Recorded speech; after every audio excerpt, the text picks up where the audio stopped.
On this episode of Wisconsin Road Trip, we're going to restore all the tracks in the Grainwoods River map. But before we can do that, we need to work on the wrong turn task to rescue a truck and trailer that are stuck down by the river. This is going to open up a warehouse of metal rolls for us that we can use to craft into metal beams. Let's get started, everybody. We'll use the Dairy 4520 for this job because that's the same truck that we're going to rescue. It just seems fitting to me. Leaving the garage, we can take a left turn out of here, and we're going to cut right through the railway crafting zone, get out on the tracks, and take a shortcut that goes all the way down there. If you remember on the last episode, we hauled a bunch of medium logs over to the sawmill and crafted 24 wooden planks, which we're going to be needing to use on this contract. We also will need 12 metal beams, so we'll need 24 metal rolls over at the factory to craft all of them. We do have some over there already when we unlocked the warehouse in that area and shuttled 10 of them down, but the remaining ones are going to have to come from the railway station down here at the end of the tracks. I do like to take this path that follows right down the middle of the railroad tracks. It just seems like you can get over there a lot quicker and easier than following the main road. But now that we're here, we can just pull in, and I'm going to drop this trailer here. There's no need to bring it with for this journey, so we can make a loop around and we'll just back it up next to the loading zone.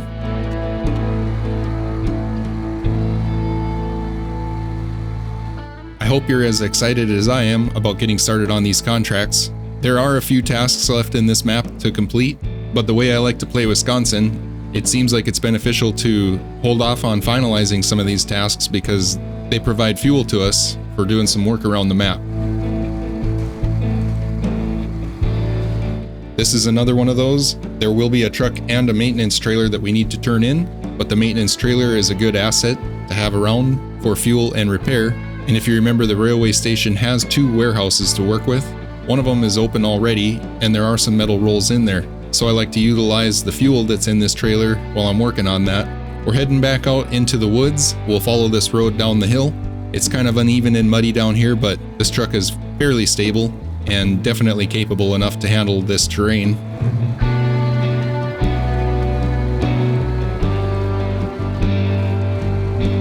And now you can see down here at the bottom of the hill is the truck and trailer we need to rescue. So the first thing we'll do is back up and get connected to this trailer, and then we'll just pull the truck behind. The truck is completely repaired, but it's out of fuel, so I like to put a little bit in there. That way it can help itself along the way. Although I will say I've found from experience that if you fill up the fuel tank in the green dairy, it acts like it wants to power out going up the hill. But if you just tap the button once and put 100 liters in it, it seems like it pulls out of here a lot easier.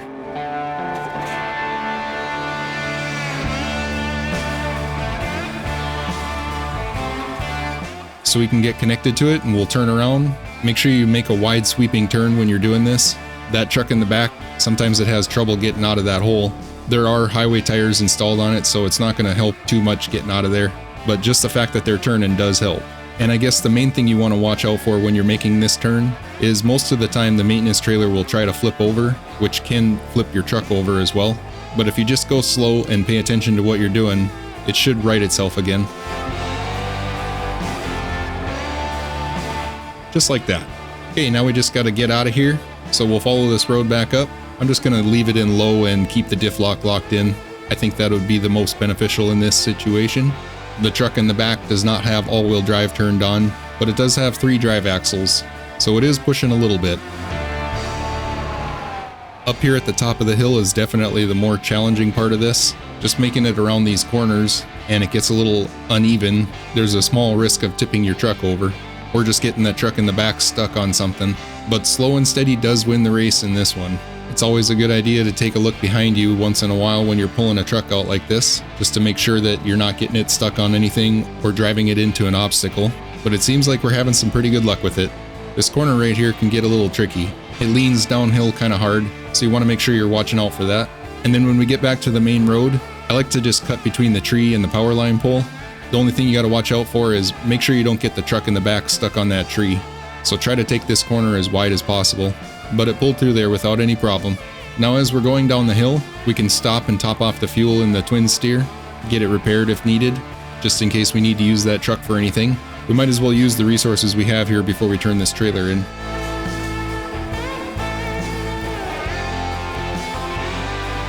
And then we'll continue on. The rest of this trip is going to be a paved road, so shouldn't be too much of an issue. It should go fairly well. I try to use as much fuel out of this trailer as I can, working on some of the other things that we need to do around here. It's not imperative. I mean, you could turn this trailer in right away and just bring another fuel trailer out from the garage to replace it. But I kind of got in the habit of doing it this way from back in my hard mode days when I would try to use all the free fuel on the map as I could. And it definitely had an impact on my long-term gameplay strategy, working on maps like that. I just like to be efficient with the resources that are given to me. Now, like I said, we're not going to turn these in just yet, but we can turn in the trailer just to get it marked off the list. Then we don't need to worry about saving 10% of the fuel out of it. We can just take everything if we need to. So we'll leave the green truck behind, run the maintenance trailer through the box, then we'll just get it staged over to the side of the loading zone.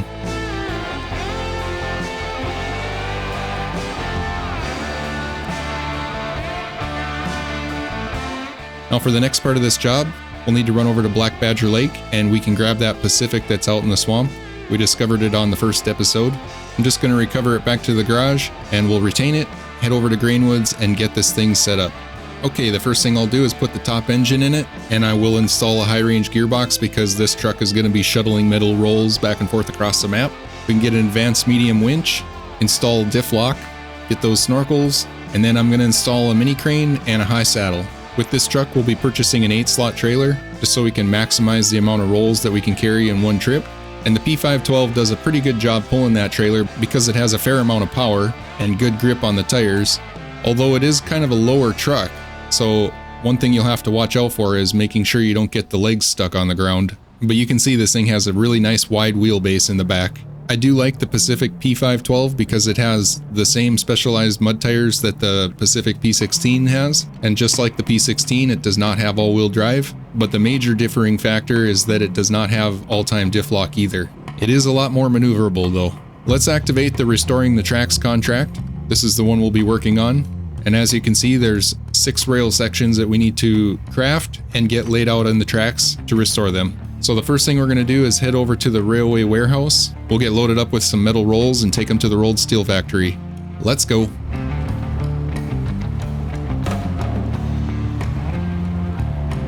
Now on previous episodes, we turned left here before the bridge and then just cut down to the tracks to make it over there faster.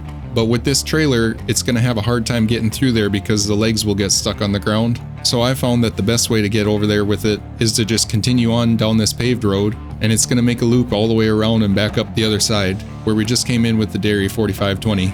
It's a pretty good road. There's only one spot up here that can give you a problem, and I'll show you where that's at and how to address it. It's right here at the end of the tree line.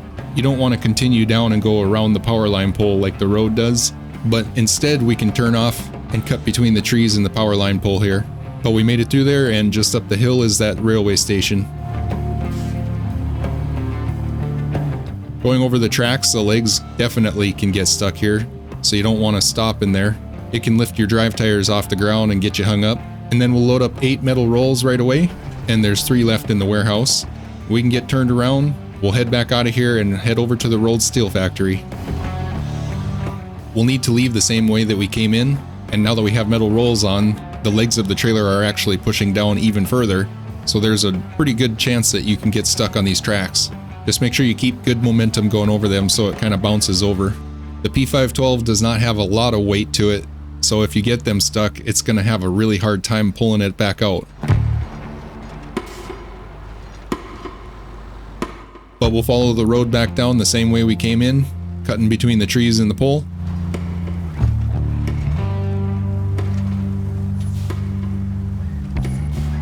And then now that we're on the dirt road, the rest of this should go pretty well. This truck has a pretty decent amount of power, so keeping it in high gear, it should pull right up the hill. It's actually a lot of fun to drive. That wide wheelbase in the back makes it pretty stable, even with the lack of weight that the truck has, so you can pretty much cruise anywhere you go with it.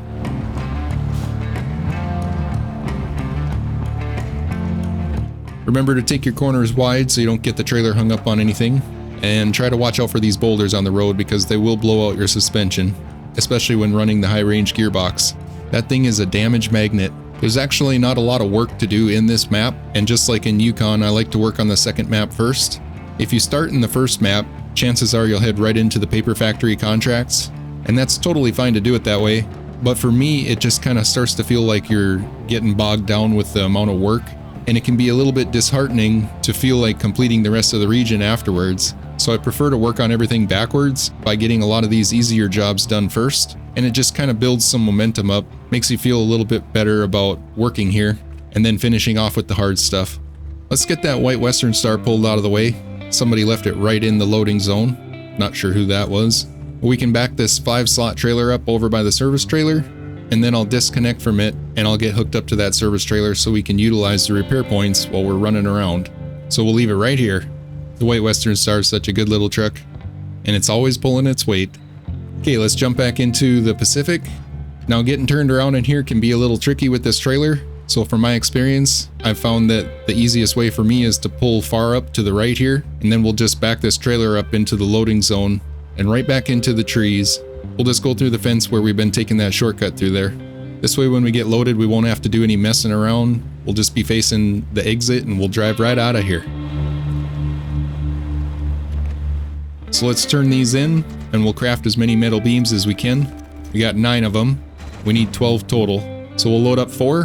And just for the sake of making this go a little faster, I'm going to actually overload an extra 2 beams, and that'll cut our trips down from 3 to 2 over to the railway crafting zone. You wouldn't have to do it this way if you're not comfortable with overloading. That's totally fine. You just have to make another trip over here and run 3 trips of 4 beams. I'm going to load 6 up on there, so I only have to make 2 trips. I do like to have the beams towards the front, although it does add more weight to the front of the trailer, and this trailer kind of droops in the middle, so it can make the legs drag on the ground, but by keeping the beams in the front, it's a lot easier to keep an eye on them, just to make sure that they don't fall off on the drive over there. Or if they do fall off, you notice it. I've had times where I've gotten to the other end and I'm missing a beam, and then I look on the map and it's like halfway down the road. So it's always good to pay attention if you're doing stuff like this. The metal beams are fairly heavy and larger 2-slot cargo, so they do tend to stay in place a lot better than something like a wooden plank that's lighter and 1 slot. Anytime you can keep your cargo from bouncing around, it's a lot more likely to stay on.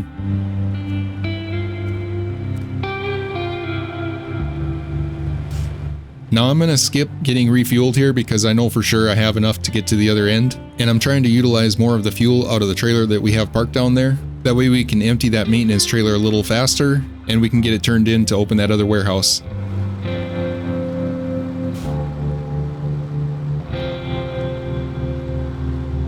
Now heading back, it's actually a pretty smooth trip. There is one spot just past the bridge that gets kind of muddy, might slow you down, but for the most part the rest of it's going to go fairly well.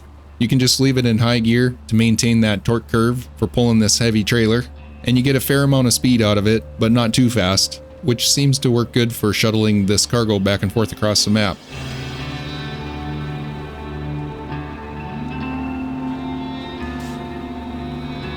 So we can just follow this road all the way up to the T in the road, and then we'll hang a right, and you can see that railway crafting zone is not too far away. When you're taking this corner, once again, you can cut inside of the power line pole, but you're going to want to drive up the hill on the other side just a little ways to make sure the trailer gets around it without getting caught on anything. And that's also a good spot to double check and make sure that none of the beams fell off. The final corner pulling in here, I do try to make this one as wide as I can, just driving down in the ditch a little ways, and that'll help to keep the trailer right where we want it.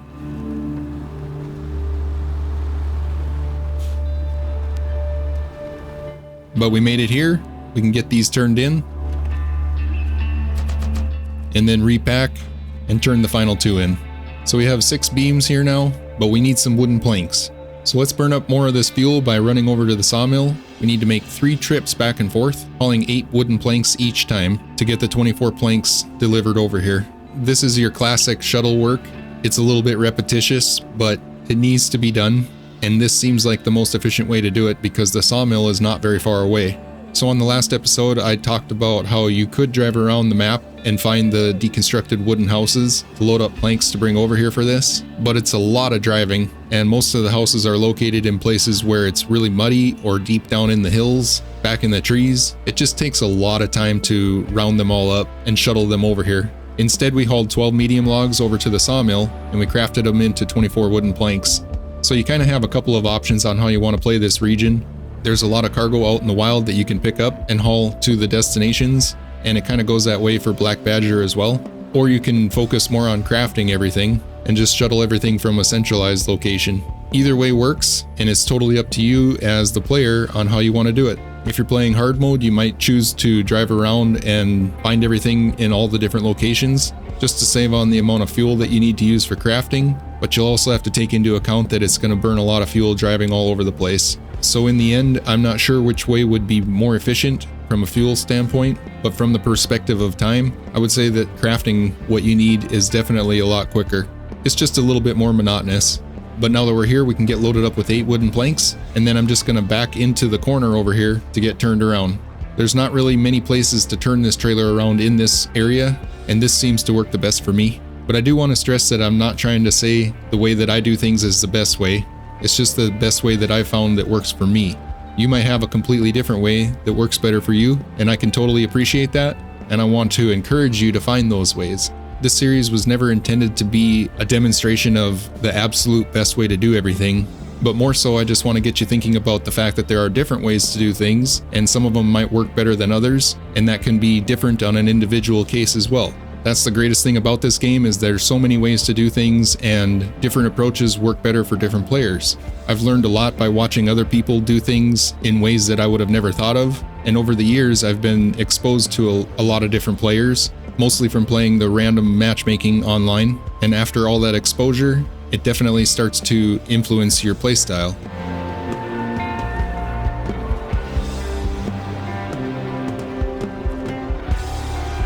We made it back over here, we can get these turned in, and we were able to craft 2 rail sections from that. Wow. So we need to make 2 more trips over there and haul the remaining 16 wooden planks back. And we're rolling in with the final load. We'll get these turned in, and now we'll need to haul over the remaining 6 metal beams to craft the rest of these rail sections. In order to do that, we'll need to unlock that second warehouse. So what I'm going to do is bring this fuel trailer with, just so we can dump as much fuel out of that maintenance trailer as possible into this one, and then we can turn that maintenance trailer in. I'll just grab onto this fuel trailer with the mini crane, and I'm going to load it right up on the 8th slot to haul it over there. I feel like that'll work better than trying to pull it behind with the winch. So usually, if you can just lift the front of the trailer up to get it over the edge, then you can use the winch points on the side of your trailer to pull it the rest of the way up. I also wanted to mention something. I was looking in the game files yesterday, and all of this time I've been talking about how the heavy class winches are stronger than the medium ones, and I was actually wrong. The heavy class winches are the same strength as the medium ones, and they're actually a tiny bit shorter. So I've been giving out false information this whole time, and I apologize for that. I know I'm not always right about the things that I say. Sometimes I forget things, and other times I've just been operating under a false pretense all this time. So I'm making an effort to actually get into the game files more and confirm the things that I'm talking about. I don't want to spread false information, but having said that, it's always a good idea to check the facts for yourself and never take anybody's word for something. I'm not always right. I do get things wrong at times, and when I'm made aware of it, I do my best to try to admit it. I'm still learning too.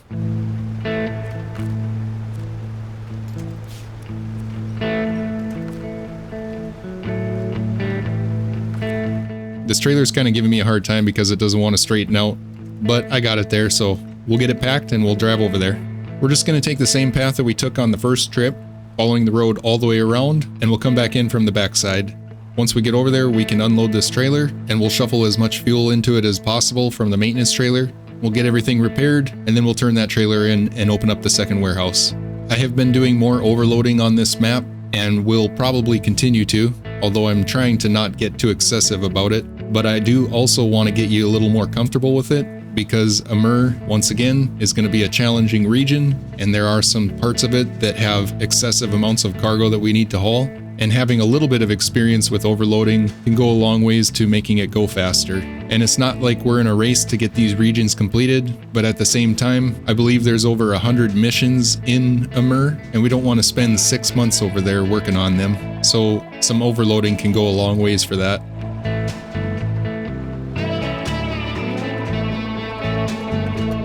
And here is a prime example of getting stuck on the tracks. You just want to make sure you have some momentum. That high gear will actually help quite a bit to bounce your trailer over them.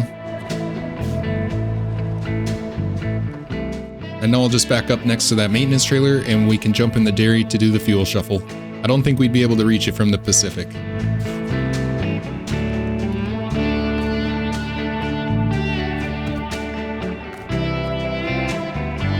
So we were able to get a fair amount out of there. There's still over 900 liters in it, but Like I said, we're not playing hard mode. We don't need to be concerned about getting every last drop. I just want to make sure we have enough to finish all the work in this area. So let's drop that trailer. We got everything repaired and refueled, and then I'll use the dairy to pull the fuel trailer off the back of the 8 slot. So we'll just winch it down.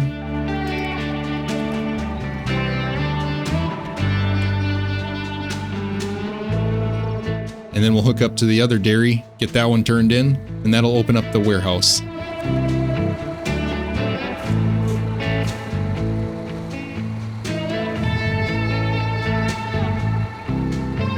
Okay, the wrong turn is now complete, and we have the warehouse open with 10 metal rolls. So that should give us enough to craft the remaining beams that we need to craft, and then we'll be able to finish the restoring the tracks contract. I'm just going to back up and connect to this fuel trailer, just to make sure that it pulls off of there easily. But honestly, you probably wouldn't even need to. Usually they just roll right off the end when you drive out from underneath them.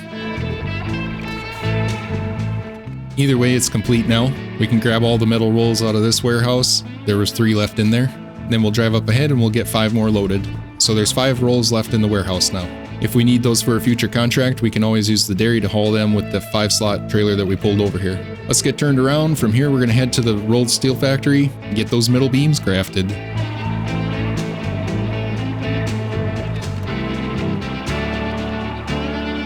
Definitely going to gas it pulling out of here because these rolls push the trailer down quite a bit. But we bounced through there, and now we just got to make our trip. Like I said, it can get a little bit repetitious doing this part of the work, but sometimes it's nice to just get out and cruise with a powerful truck and a heavy load, right? There's a lot of different aspects to this game that are enjoyable, and heavy off-roading at a slow pace is a lot of fun, but it's also fun sometimes to just kick it down and cruise around the map.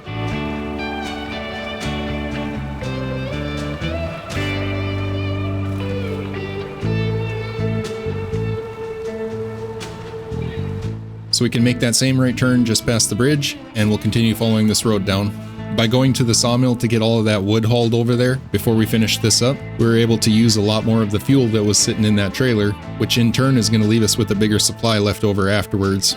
So that's the main reason why I stopped to get that part of it done before hauling the rest of these beams.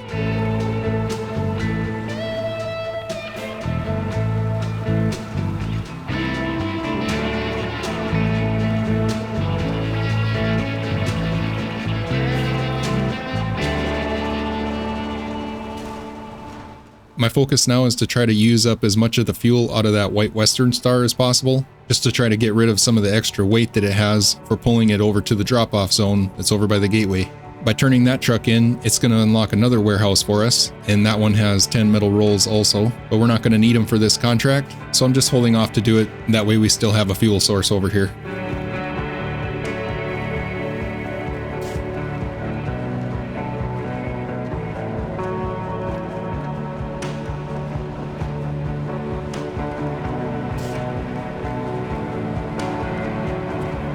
We can get these turned in, we'll craft the remaining beams, and we're going to load 4 of them up again, and then we'll overload the last 2, just like last time.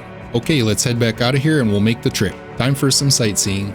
I remember the first time I played this region, I used a modded out F750 with a low saddle trailer and a mini crane, and I pretty much did the same thing. I used an 8-slot trailer and overloaded the heck out of it with metal beams. But that modded F750 had so much power, I was just flying around this map. I mean, it was actually a lot of fun. But I just recall thinking that there was so much cargo we needed to shuffle around, and even though it went fairly quickly with that modded truck, it still felt like it was a lot of trips back and forth. I guess over the years, I've kind of learned to mix it up a little bit to try to keep it more interesting, so you're not just doing the same thing over and over. But in the end, the work has to be done, so you do still have to make the same trips. You just gotta find ways to keep it fun for yourself.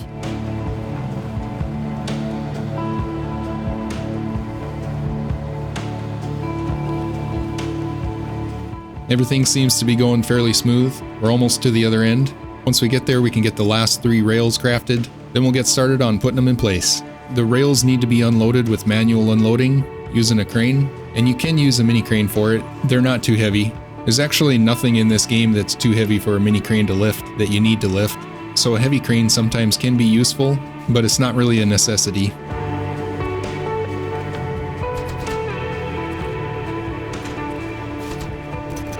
Alright, now that we've got those crafted, we can just back this trailer up to the side, and we're going to pull out a smaller truck that's a lot more maneuverable for this. I definitely would advise utilizing different trucks for different aspects of the job.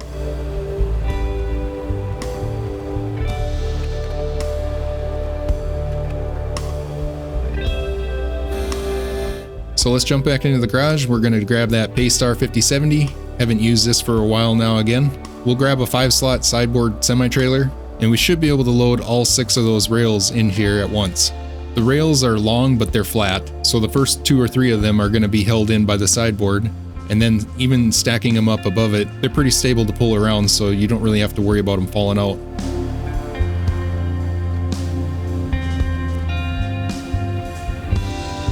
I'm just going to auto load the first one. They are a 5-slot cargo. Then we'll use manual loading to get the remaining ones stacked on top. Like I said, they do stay in place pretty well.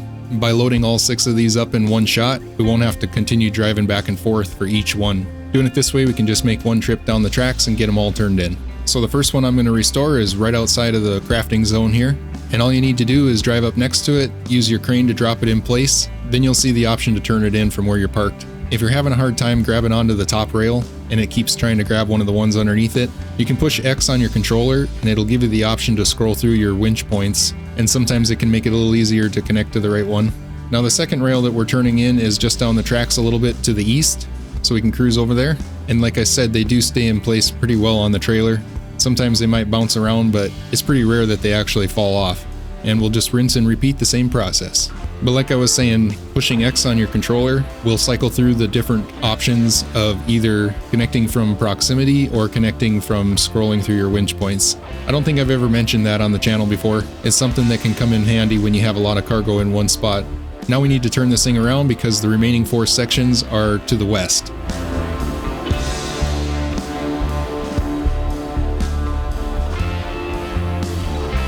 So we're just going to follow the tracks all the way down and complete them as we go. The Paystar does a pretty good job for this task. This is actually the first time we've used it in a low saddle configuration. We used it quite a bit in Yukon with a flatbed and mini crane, because when we first purchased this truck it was intended to be an upgrade from the Fleet Star, and it does work really well in that capacity, but it also works pretty good as a haul truck. Cruising down the tracks, it's pretty smooth and there isn't a whole lot of risk of tipping over. It's just a nice stable drive.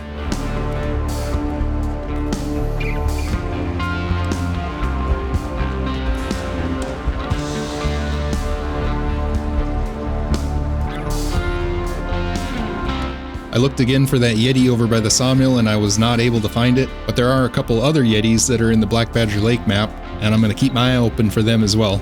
Some of you said that you found that Yeti before, the one by the Sawmill, and even gave detailed instructions on where to find it, and I was still unable to see it. There was one comment that suggested that maybe the devs have removed it, and that's definitely a possibility, although I hope that's not the case. But some of you said that you found videos with pictures of them, and that they're really hard to make out.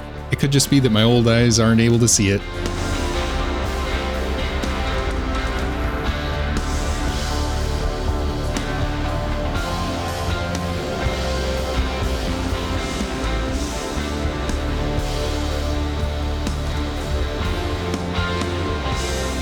Okay, we just have one left to turn in, and it's all the way down here at the end of the tracks, so we can cruise up past the Warthog that we left over here on episode 4, and we'll get this contract finished. The last one is actually a little bit more difficult to get out of the trailer because it's down in the sides. The top ones pull off pretty easily, but you can get it out of there if you just pull straight back on your mini crane. It'll stand it up in place.